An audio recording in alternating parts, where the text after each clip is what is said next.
ராசி மற்றும் லக்னக்காரர்களுக்கு இந்த ஆகஸ்ட் மாத பலன்கள் எப்படி இருக்கு? இப்பதான் கொஞ்சம் நல்லா போயிட்டு இருக்கு. எப்படி இருக்க போகுது இந்த ஆகஸ்ட்? லக்னாதிபதி 12ல, 2-11 அப்படின்னு சொல்லக்கூடிய புதன் 12ல,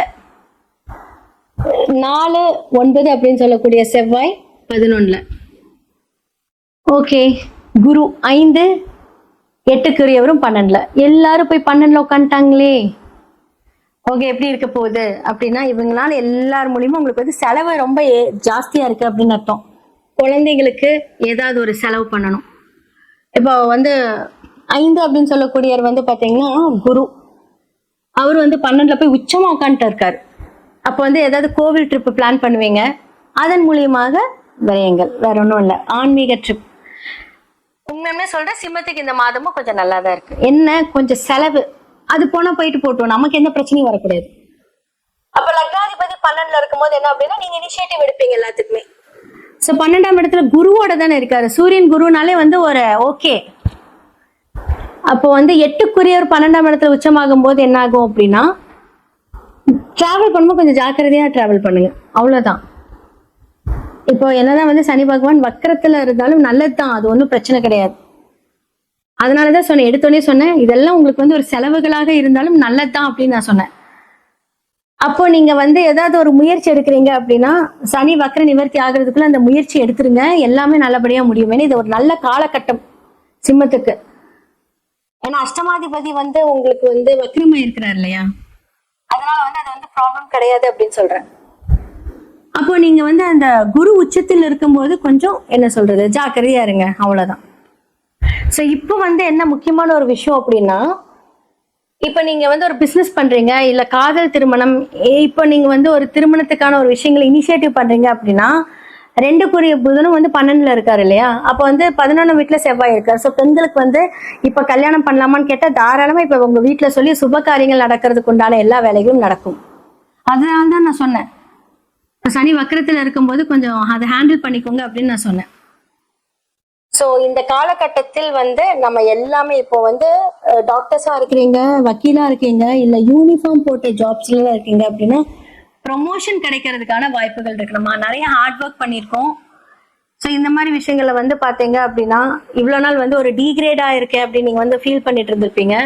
பட் இப்போ வந்து உங்களுக்கு ஒரு ப்ரொமோஷன், இல்ல உங்களோட வேலைகள் வந்து நீங்க ரொம்ப நல்லா பண்றீங்க அப்படிங்கிற ஒரு அப்ரிசியேஷன், இதெல்லாமே இந்த காலகட்டத்தில் நடக்கும். அப்போ கடன் எல்லாம் வாங்கியிருக்கீங்க அப்படின்னா, சனி வக்கர நிவர்த்தி ஆகிறதுக்குள்ள அந்த கடனை தீக்கிறதுக்கான வாய்ப்புகள் இந்த காலகட்டத்தில் கிடைக்கும். பட் ஸ்டில் லக்னத்துல யார் உட்காந்துட்டு இருக்காங்க? கேது. அடுத்து வந்து யாரு? லக்னாதிபதி வந்துருவார்.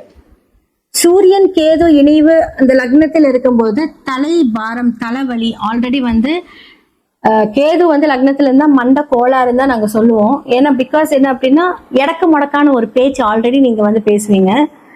சுய ஜாதகத்தில் வந்து சிம்ம லக்னத்தில் கேது இருக்கிறவங்க இப்படிதான் பேசுவாங்க. அப்போ வந்து இப்போ கோச்சார ரீதியா இந்த கான்செப்ட் எல்லாம் பாத்தீங்க அப்படின்னா, என்னோட போன மாசம் நல்லா பேசுறாரு, இந்த மாசம் இப்படி பேசுறாரு அப்படிங்கிற ஒரு இது வந்து அந்த கேது வந்து கொடுக்கும்.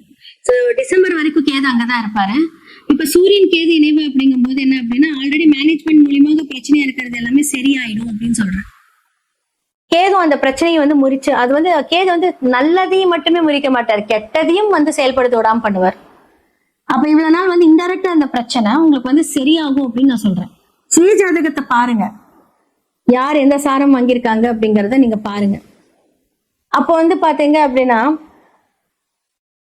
நம்மளுடைய பாதகாதிபதி அப்படின்னு சொல்லக்கூடியவர் வந்து பாத்தீங்கன்னா உங்களுக்கு வந்து லாபஸ்தானத்துல இருக்கும் போது லாபத்தில் சில தடங்கள், பிரச்சனைகள் அந்த மாதிரி வரும். 4-9 அப்படின்னு சொல்லக்கூடிய செவ்வாய் 11ஆம் வீட்டுல இருக்காங்க. அப்ப புதன் 12ல, தாய் தந்தைக்கு ஏதாவது ஒரு செலவுகள், அவங்களுக்காக ஒரு விரயங்கள் இந்த காலகட்டத்தில் நடக்கும். அவங்களுக்கு ஏதாவது உடம்பு சரியில்லை அப்படின்னா நீங்க போய் பார்த்துக்கலாம், அவங்களுக்காக வந்து ஒரு ஃபுல் பாடி செக்அப் எடுக்கலாம்.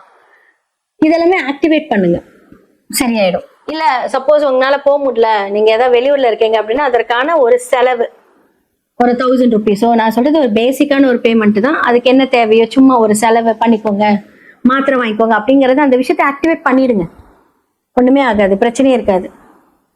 அப்ப 2க்குரிய புதன் வந்து பாத்தீங்கன்னா உங்களுடைய 12ஆம் வீட்டில் வக்ர நிவர்த்தி ஆகி வந்து அழகா உட்கார்ந்துட்டு இருக்காரு. அப்ப குடும்பத்துக்கான செலவுகள், குழந்தைக்கான செலவுகள், மனைவிக்கான செலவுகள், ஏன்னா குடும்பம் எல்லாருமே சேர்ந்ததுதான். உங்களுடைய தாய் தந்தைக்கான செலவுகள் கண்டிப்பா இந்த மாதத்துல கொஞ்சம் ஜாஸ்தியா இருக்கும். ஸோ கடன் அப்படிங்கிற ஒரு விஷயத்த ஆல்ரெடி வாங்கியிருப்பீங்க, கடனுக்கு மேல கடன், அதை மட்டும் ஜாக்கிரதையா கொஞ்சம் கண்ட்ரோல் பண்ணிக்கோங்க. ஸோ இந்த காலகட்டத்துல இதெல்லாம் நீங்க கொஞ்சம் பார்த்து பண்ணிக்க நல்லா இருக்கும். மாணவர்களுக்கு வந்து இது நல்ல ஒரு பொற்காலம், நல்லா படிக்கணும்னு நினைக்கிறவங்க, நல்ல ஞாபக சக்தி எல்லாமே வரும். கொஞ்சம் உடல் உழைப்பு கொடுக்கணும். ஏன்னா புத்திகாரகன் 12ல இருக்கும்போது கொஞ்சம் நல்லா உழைத்து, அதாவது ரிஸ்க் எடுத்து படிங்க அப்படின்னு சொல்றேன். உடல் உழைப்பு, மன உழைப்பு எல்லாமே தேவை. ரிஸ்க் எடுத்து படிக்கும்போது கண்டிப்பா இதுல நீங்க சக்சஸ் பண்ணுவீங்க.